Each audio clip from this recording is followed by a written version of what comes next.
Jadi kumaha tuh kesimpulanana? Kesimpulanana harta mau masalah seperti ilmu.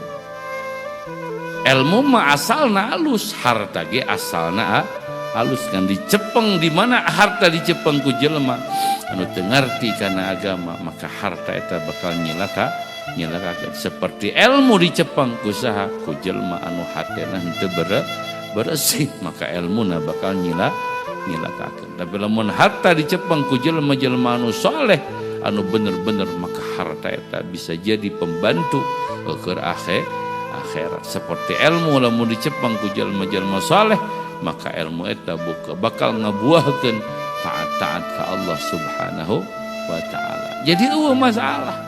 Jadi masalah teh lain duitna tapi akibat duitna. Masalah teh lain ilmuna tapi akibat ilmuna. Gitu. Jadi tempo akibatna lain ulah beunghar, ulah kopet.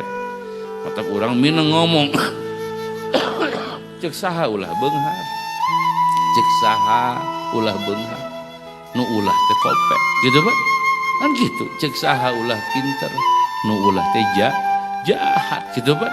Cek saha ulah kawin, nu ulah teh ngantep hak-hak pamajikan gitu. Ngaranna iktisad. Sebab agama urang mah ahlus sunnah, i'tikad urang mah ahlus sunnah wal jamaah, nah iktisad gitu kan. Itu lebih teuing oge henteu kurang. Biasa we. Ngan lamun urang ngaji hikam pasti paham. Kecil dina hikam aya bagian jasmani, aya bagian rohani. Mana urusan jasmani, mana urusan rohani, mana urusan jeung bapada jelema, mana urusan jeung Gusti Allah. Mana nu alus teh anu sagala rupa dibawa ka Gusti Allah. Kitu maksudna. Matak sararea diajarnya sok diajar semangat neangan anu halal.